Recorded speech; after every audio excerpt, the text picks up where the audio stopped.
All right, guys, day 2 at the SHOT Show 2022, and I am at the Field Optics Research booth, and you might recognize this guy. This is Marcus from the Sniper Adventure Challenge. He's going to tell us a little bit about tripods. I am actually in the market to buy a new tripod, so he's got a new one that I have not seen before. So tell us a little bit about this guy. All right, so we'll talk about the new tripod. This is what we're calling the dome top tripod. Now, with most tripods, you're either stuck with some sort of a head, like a ball head, or say the Anvil 30, on top of a flat set of legs. The other option is you can have a bowl top, and with the bowl top, it's cupped this way, and the articulation happens in the inside.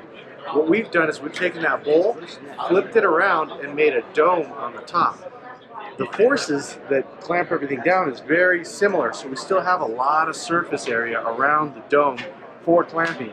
But by moving it to the top and taking it out of the bottom area, what we've allowed is for the legs to collapse completely inward together. So as you can see, our minimum pack dimension is much smaller than it would have been had we had the dome in the bottom and the handle coming out the bottom.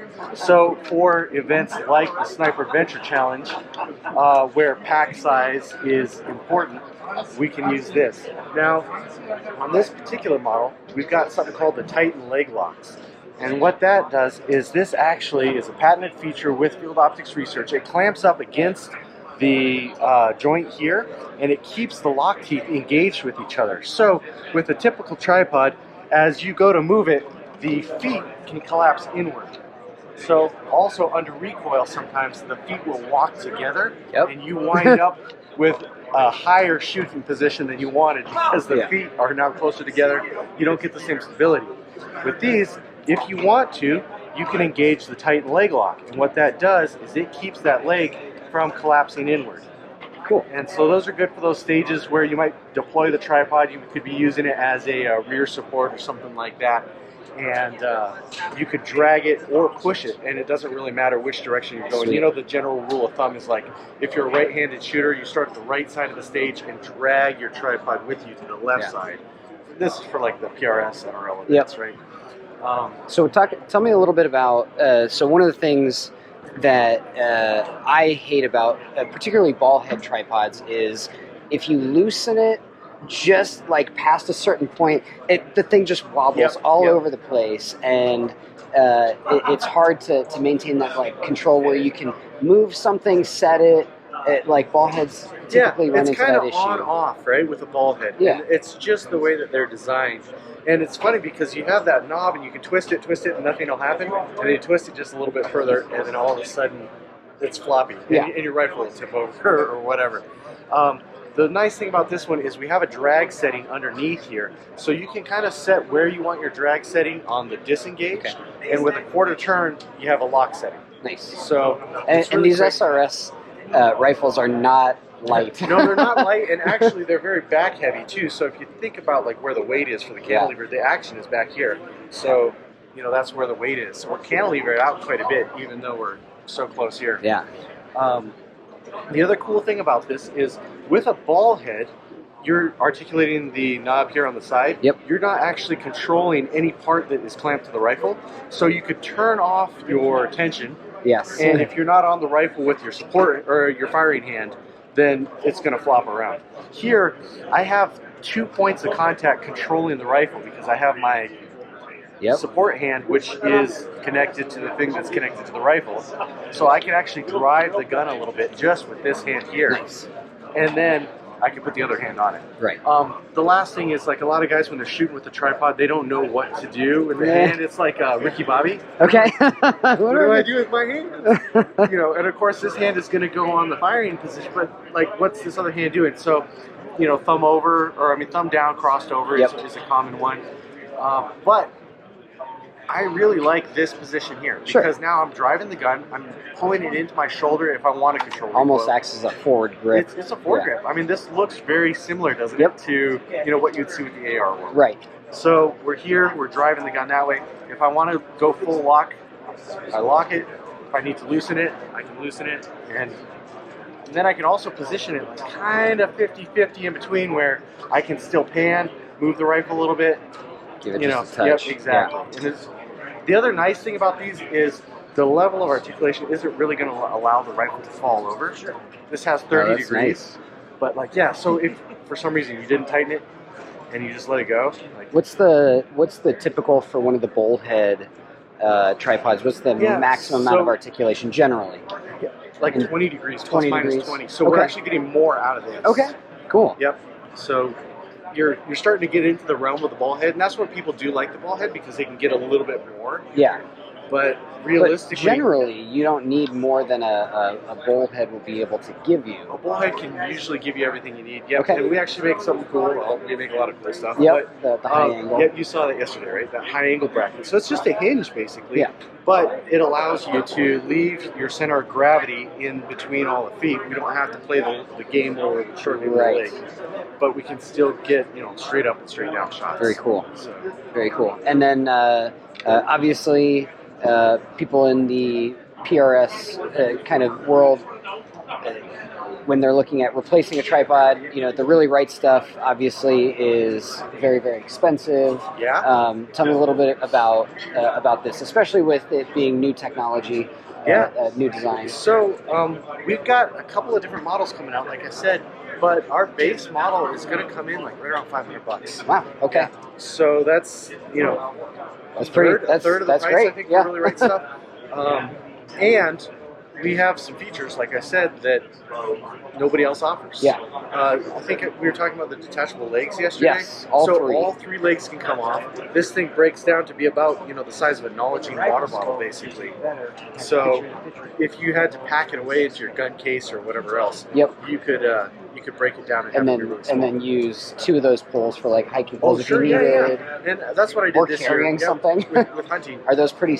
I mean, Yeah. Actually, You they had to are drag they are something sturdy with enough that I would probably use. You know how we use rebar? Yeah. I would use two of these Yeah. under the bag, and maybe I wouldn't go out to full lock, but.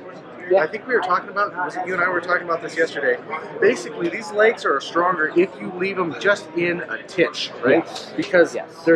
if you pull them all the way out, now the joint is a little bit flexible. Yep. If there's just a little bit of overlap, then we 2 have those points of contact. Yeah. Exactly. So. So, yeah. Very cool. And looking around, there's obviously different sizes of tubes. Are you guys going to offer this type of head with those different diameter tubes, or is it specific to I think this? with this one, the biggest tube that we want to go is a 36. Okay. These are 32s. That's a 39. 36 is kind of like that happy middle Sure. ground between the two. 39 is our big beefy tripod that's Yeah. just set up for ultimate stability, but we don't really care so much about weight. Yes. This head design is kind of a space conscious, weight conscious design. So Okay. it's So you don't you're want to go mixing and matching over weird it. things. Yes. But I think we'll go down to a 28 as well. And that might be my personal preference for most of what I do, because we're going to do a 4-leg section 28 where when it's together, it's going to be approximately 24 inches Okay. long, and it'll be lighter. Very compact. Yeah. And, yeah, so I'll just like throw that thing in the pack all the time, and that'll Sweet. be my go-to versus the 32. Yeah. But if I was trying to shoot something like this, this is a 338, I would want a little bit stiffer leg section, maybe. Correct. Just for some better follow-up shots and stuff like that. Okay. Awesome. And he said that he's going to be running this tripod at the SAC this year. Is that? That's a good one. No, I think at the SAC I will stick with the trekking poles held together, Yep. just because extra 2 pounds is That's more right. than I'm willing to carry. That's right.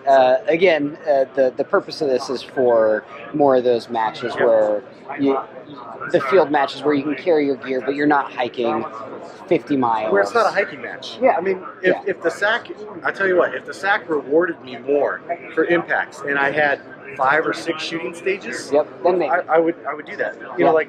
5 or 6 good rifle stages where I could get some points on. Yes. But I mean, there were a lot of people that placed higher than me last year that didn't fire a shot.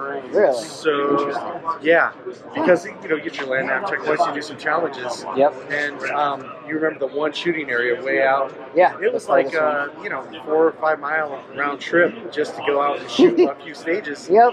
And so the points don't. But they were fun. They were fun. And I will be honest. So I used a Spartan Precision bipod, and some guy did actually haul a tripod out there. And I was just a little jealous. Like, I've been looking for. At the shooting stage, of course. Yeah, you're I was jealous. so jealous. But then I for was the like, other 50 hours while you're hiking, you're like, that Yeah. sucker's carrying his tripod Yeah, right but now. you know what? I'll be honest. This thing would fit in my cash bag. Yep, that's true. This thing would It'll fit in my definitely cash break bag down into for the cash for bag. the go out and come back and just drop it in the Yeah, cash bag. yeah. Like this thing. I mean, it looks rock solid. Have you guys like used them and like hit a bunch of stuff with them? That's No, of course we like haven't- I don't take we care haven't of. hit stuff with our legs, but we Yeah. have put a 250-pound guy on our 32 Okay. leg set. So as far as the So weight rating, it can hold everything that you need. Yeah. Is what you're saying. and multifunctional. That's the last thing is.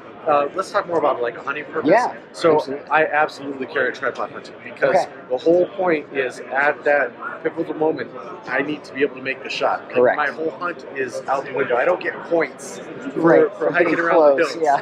yeah. You know, so in a hunting scenario, I carry a tripod. Great. Absolutely. You know, and because I'm glassing 80-90% of the time. Yep. And that's so much better off. You the don't want tripod. to. You don't want to hold. Yep. You want to be Yep. totally steady. You want to be sure of your distances. Exactly. So this year I made a shot at 562 yards on a cow elk off a tripod in a seated position. And I just had this thought of like, there is no way I could have pulled that off. Trying to do the backpack between the legs Yeah. and just do it. You know, my wobble zone would have probably been about 3 times as much. Yeah. Whereas when I was on the tripod, I'm like, yeah, you Yep, know, I can make do the wind this. call it, we'll send it, and everything worked out great. Great. So, you know, that's where the tripod comes in. Multifunction, though, I want to say we had that rainstorm. You remember that? Yes, I do. You could take this thing and set it up against any kind of object, like That's cool. so you could set it up against like a fence Yep. or whatever, and now you take your spade or the poncho, Create a little your shelter. yeah, whatever you got, you know, your tie-bed tarp, and stretch it over the top, and you've got yourself like a little A-frame lean-to. Cool. So I'm a big fan of having things that can serve more than one role. And if you figure out what you do with your tripod, there's a lot of cool things you can do with it. So. Awesome. Yeah. Well, looks like I've got another option to consider for tripods as I go. Marcus, thank you. Yeah, absolutely. Appreciate it. And we'll go see some more stuff here at Shot 22.